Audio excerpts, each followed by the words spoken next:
Hello, Bellingham, and welcome once again to our three-part series on development in the town of Bellingham. In our first two episodes, episode 1, we covered the north end of town. Episode 2 focused on the center. And once again, part 3 is scheduled to talk about the south end of town. Have our guests today, Dennis Frayne, Jim Kupfer, Cindy McNulty from the Select Board, and myself, Michael Connor.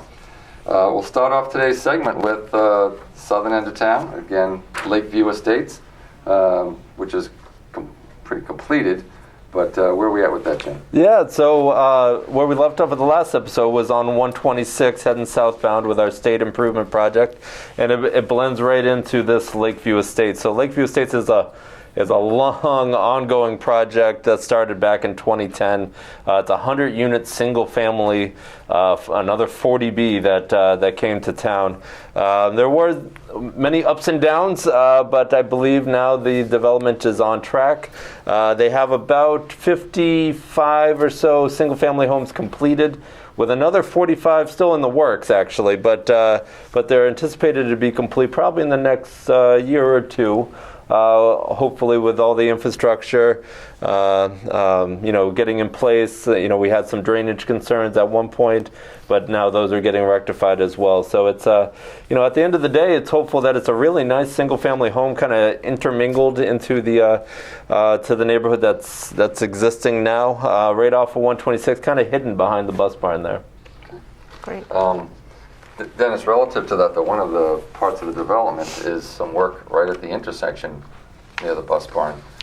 Talk about what's coming there. Yeah, we actually took that work away and paved some streets in the Easy Street, Douglas Drive neighborhood, used the funds that were allocated for that, because that widening is actually going to be part of the TIP program project that we have. So the state's paying for that work to be done, so we went back to the developer. Jim actually took the lead on that with Don DiMartino. They costed out what the value of that work was for that turning lane, and in exchange for the value of that, we're able to get some roads paved in that neighborhood. So that was a nice return, and there will be a turning lane into that neighborhood, but it'll be done through the TIP program, part of that project that's going to reconstruct South Main Street that we talked about in our last episode. Some of the mitigation that was part of this project actually is stuff that we've already kind of lived through. So that Center Street sewer expansion that was recently completed. And one thing that's coming up here, I believe it's triggered towards the end of the project, is mitigation for the South Main Street and Center Street stoplight. So that will be fully signalized probably, you never know with these projects, but in the next few years. I think it was a painful process on Center Street for the residents there.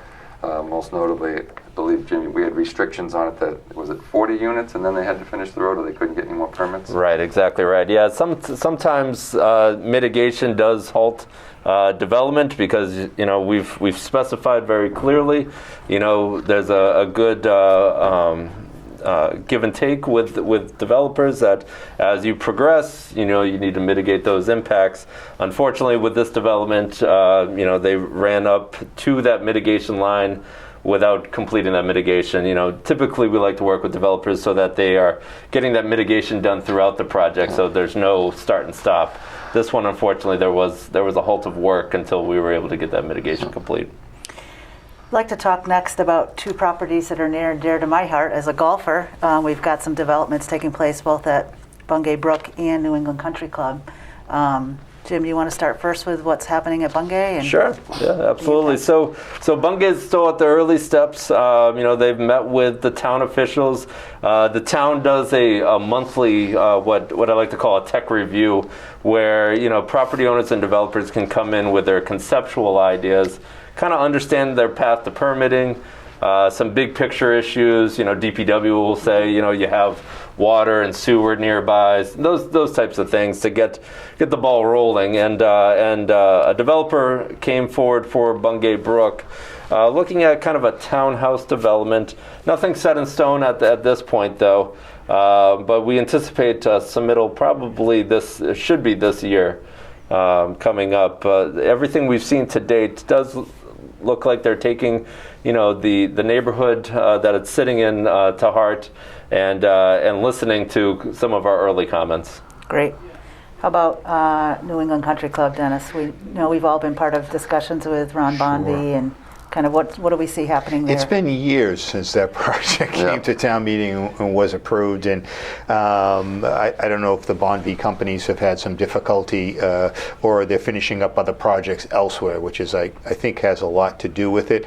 But they have done some initial work down there as far as delineating wetlands, identifying where their access will be from Payne Street into the golf course itself. They have submitted some very preliminary designs as to what they envision Phase 1 would look like. Phase 1 would be that driving range area and that first hole.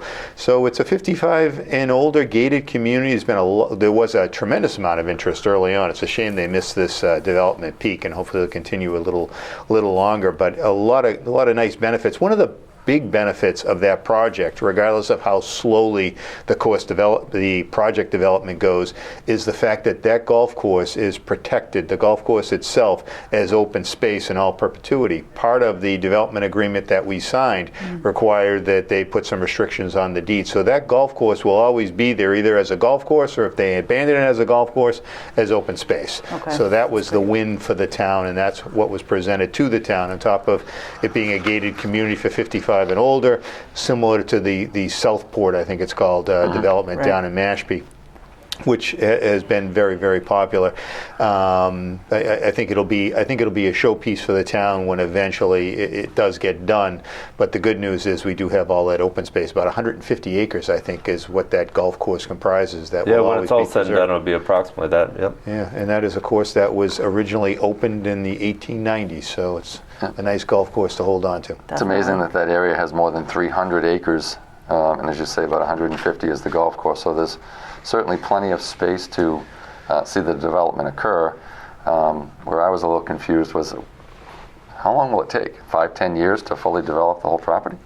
That's one that I'll throw to our planning guest. Quite possibly. We do have those conversations with developers often. When they come in, they say that they want to put 50, 60, 70 houses. We ask realistically, what's the time frame to build out? And we get the same answer every time. Whatever the market dictates, because a developer, thinking in a developer's mind, they're going to build as quickly as people want to buy them. They likely aren't going to be building if the market dries up. So obviously in our decisions, in our permitting process, we try and do everything we can to limit those impacts that a hard cutoff would be. Proper construction practices, and kind of having clean cutoffs for any kind of contingencies there. Great. And theoretically, would it be two entrances? I know one would be at the bottom of Payne Street and go down the first hole. The other they're showing as an emergency entrance, the existing entrance, which is tricky now as a golf course, but I can't imagine with a couple hundred homes and golf course all going in, because it is right at that turn. So that would be an emergency egress, and the primary entrance would be down the bottom of the hill. Yeah. Much better sight distance, don't you think, Jim? Yeah, exactly. And that's something that, as the project develops and gets further along in the permitting, that we'll take a real close look at. The planning board always looks at sight distance, turning movements, and that will really dictate how many entrances and where those entrances will be. Right now, yes, it looks like one in an emergency for at least the first phase, but very likely you're going to be tying into different locations as the project develops.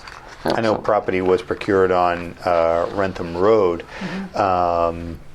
actually to the after Squire, heading to Squire Lane, if you know where that is, heading towards Rentham to have another means of egress there. So that was acquired by the owners of the golf course, about 6 acres that fronts right into Rentham Road. So they are looking at other ways in and out, but that would probably be a phase 3 before they got to that. Right. So we'll lose the first hole in the driving range, but we'll get another hole.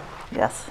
There we go. Brand new. Yep. Yeah. New challenge. On the docket today, it's 2 more projects. The first one the next one that we'll talk about is a planned Hindu temple, and to put that in proximity, it is currently behind Town Line Power, and if you've been in Bellingham long enough, it's behind the old Bel Air Gardens. So Jim, can you tell us Yeah, sure. about that? So the Hindu temple actually came in a few years back. There was a lot of discussions on what it would entail and how it would situate behind, like you just mentioned, Michael, right behind the town line. And many have probably seen some early clearing there. And currently they're in the marketing stage or phase of development. They're looking to build up some funds in order to construct, and we would anticipate some construction probably in the next few years here. Yeah, they actually opened their initial temple, which is located behind Dairy Queen and that plaza. And Representative Soda, then Selectman Soda, and I actually attended their grand opening several years ago. Very nice people, and they're looking to expand, obviously. Yeah. I know it's been probably 30 years since I was hiking in the area that was behind there, and it's a lot of sand pits down in that area, and maybe all overgrown now, but certainly not a bad spot to locate such a facility. So. And Cindy, I see one more item on the docket, and it's connected to Lakeview Estates. It's Bellingham Shores. Right. And this one seems to be in flux as far as who will develop it. Yeah, so this is a long-standing project, actually. I have files dating back to the 60s on this project, and it's been called many different things, but now they've landed on Bellingham Shores. It's a permitted 103-lot single-family cluster development. And I think we've talked a little bit on the show about cluster developments, but essentially, again, what it is a smaller lot, single-family development, and in turn, we get a lot of open space out of it. And I can't even recall off the top of my head now. I want to say somewhere on the tune of 90 acres of open space that we're going to get, contiguous open space back towards Silver Lake. So it's a great opportunity here, in my opinion. I think the planning board, in conjunction with Conservation Commission, really shaped this project to make a nice single-family development, and again, mitigating a lot of these impacts. So, the boards again took into account, the school children potential impacts that we talked about, I believe, in episode 2. About pedestrian connectivity, tying into our state TIP project to extend the sidewalks actually down South Main and then over to the Silver Lake recreational area. So that would be an excellent opportunity. And then one key or one exciting thing, I think, is a kind of a hidden jewel of connection to the lake on the Silver Lake side. So there will be a property donated to the town down towards the end of Silver Lake Road that's going to be an access point for whatever you may choose. So it's going to be a neat little jewel there. Very nice. Well, as we look to wrap up part 3 of this, 3 things come to mind that the community often asks about. One is, how will the schools manage the process? Where are our taxes? And if you're a senior citizen, how you can manage that. So, Dennis, I'll take you back to our last show when you mentioned at one point we had 4,200 students in our school system. Right. And I believe I spoke with Pete Morano, Superintendent Morano, I should say, that as recently as 8 years ago, we had about 2,300 students in the school, and right now we're around 2,000. So it would appear from a capacity standpoint, none of these projects pose any concern as far as supporting the academic base, or as some people would say, the need to build more schools. Your thoughts on that? That's certainly the expectation. There are surplus classrooms, and I know there is a higher level of service that the schools offer today that they weren't required to offer or didn't offer 30 years ago. So times have changed. We do have smaller classrooms, but there is capacity, as we talked about, and certainly we could have a chat with Mr. Morano at some point in time during one of our updates that we do on Monday mornings at 10 o'clock, and he could speak to the capacity issues. But as we said, the high school was built for over 900 students. I think we added a grade and are at about 700 there. South Elementary was built for over 500. 800. I know we have a fraction of that there. We did close Macy not long ago because of the fact that we had declining enrollment. It's just families have more choices now between school choice, charter schools, VOTEC. There are a lot more in homeschooling, a lot more options. But we would like to have more children in our system. I think the school committee and the superintendent, not to speak for them, would tell you the same thing. Right. And Jim, I guess just to wrap up this point on school sizes, when we talk about Red Mill, or also called Lovis development, there's mitigation to account for this. So yeah, absolutely. Yeah, so that's one of many developments that when we talk about school impact, there's always a subsequent discussion of, well, how are you going to mitigate some of these, concerns? And obviously, maybe overall capacity is not a concern, but there are some other varying impacts that may come about. And so we always try to work with our developers to mitigate those. And like you said, with the Red Mill project that's currently under permitting, there certainly was a discussion of that early with the select board in terms of looking at an overlay district to have a little more denser. What would that mean for the town? And there truly are, providing some improvements or funding that would assist, the school system. Incredible when you think the town's population topped 14,000 in 1980. Today it's just over 16,000. Right. So in 40 years, our population has grown a couple thousand, yet obviously we have a lot more residential units, and it seems to a lot more development. Smaller families is the biggest reason for it, but it's not as if the town's population has exploded over the last 10, 15, 20, even 40 years. Which is really what the series has been all about, right? Yep. Is healthy growth and being smart about what we develop, how we develop it, and where it goes in. Ultimately, one of the things we talked about earlier this morning is our senior work-off program, which I know for both of us as elected officials is something we're very proud that we're able to offer residents in Bellingham. We talked this morning about the senior centers getting a nice uplift or facelift with some painting. Maybe we can talk about some of the other opportunities that we offer folks. It's a great program, and one that we are very proud of, because we like to say we were the first in the state, but really we were the second to offer that program. We actually offered that program in the mid-90s. We piggybacked on a similar idea that came up in another state, and after we brought it on, other communities started adopting similar programs, and eventually the state enacted legislation which allowed for it. So we were kind of doing it under the radar, if you will, without legislation enabling us to do it. But we had a vibrant program beginning in the mid-1990s, and it's ballooned to what it is today. But there are opportunities. You'll see individuals working in the offices, in the town hall, at the library, at the senior center, at the recycling center. We take in, I think we try to limit the program to 125 seniors working 100 hours. Obviously, if we have a lot of seniors who work 40 or 50 hours, the maximum benefit is $1,000 off of their tax bill. It's taken directly off. It's a great benefit, but it's twofold really. It gets seniors out there, involved in the community, involved in programs that otherwise they may not get involved in, and it helps to ease the impact of the taxes. There are seniors living obviously on a fixed income, and our board boards over the years have been incredibly sensitive to trying to mitigate that, to allow the senior population that wants to stay in their homes to be able to stay in their homes and not have to leave because of the tax burden. It's win-win, because many of our seniors want to get out and contribute to the community, and they get the tax benefit as well. Dennis, just touching on some other things, because maybe seniors aren't aware that once they're 65, they can get some discounts in trash, water, sewer, and now stormwater management. Right. So maybe you can touch on that. Sure. We often catch it, the seniors, when they turn 65 and make sure that they're identified. But occasionally we'll have someone call and say, well, I'm 69. Can I get rebated for the last 4 years? And unfortunately, we can't do that.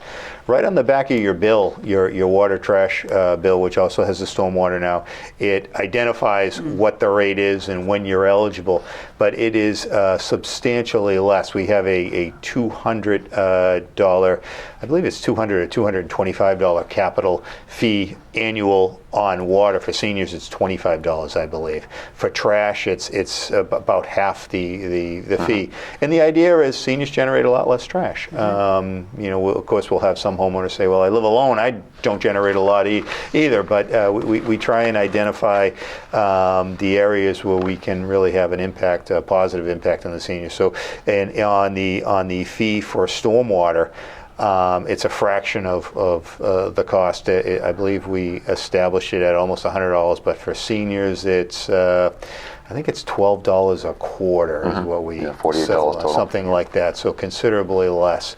So as far as the utilities go, if you look at the back of your bill, you'll see what your rate should be. And if you're not paying that rate, make sure you give us a call, and we'll adjust it right away. Right.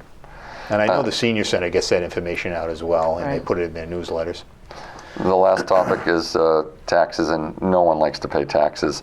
But I think part of this development discussion is pretty much 1/3 of our town is industrial based or has businesses on it, and the other 2/3 is residential, which does allow us to maintain a low tax base. Now, people can say that taxes went up $300 or $400, but it's always good to maintain that perspective, and we get measured against, in some cases, as in the case of the apartments going across from Lincoln Properties with Cambridge, as far as what the rental is going to be at when it determines the subsidy for 40B. We have, I think we're the only town in the region below $5,000 for our average home tax, which is 330-odd thousand. Is that correct? Yeah, it's about 330. The average residential value in town is about $330,000. So if you own a home that is the average value in Bellingham, you have a tax bill of less than $5,000. There's not another community in the region that has a tax bill. The closest to us is Blackstone. I think they're up around $5,500, the average residential tax bill. So you can look at tax rate, you can look at values, but the bottom line is people want to see, how much is my tax bill? Right. And the average residential tax bill in the town of Bellingham, even after last year's override, remains under $5,000. So it is, as you said, nobody enjoys paying taxes. Right. Whether it's taken by escrow and your escrow goes up, or you're having to write a check quarterly. No one enjoys doing it, but it does provide all the services that we have in town. And Bellingham is a community that has had some growth and has helped to, the growth that we've had, industrial, residential, and commercial, all helps to contribute to maintaining that below average tax burden. Didn't we reach our high this year with a percentage of new growth? Didn't we? Yeah, we did have, this year, we had $1.5 million in new tax revenue from new development. So that was, from what other than maybe when one of the large industrial power plants came online, that was the single highest that we've had. I know the master plan committee talked about this at length for the last 2 years, really, about that balance and that quality of life discussion. And I think what the town and the boards are looking to do when these developers are coming in is strategically locate these developments to limit the impacts, so that we can truly keep that tax burden low for our residents, and tuck these commercial and industrial tax bases in strategic locations to get them. It's the very practical sense of getting them as quick as possible to 495 and onto their destination. Right. I've been living in town for going on 30 years. Dennis, I'm sure you've been town administrator for that long, if not some. And I think the prudence of people that get elected and the people that run the town shows in smart development, and certainly monitoring the tax base, but also being cognizant that we have younger families and we have seniors that all need those benefits.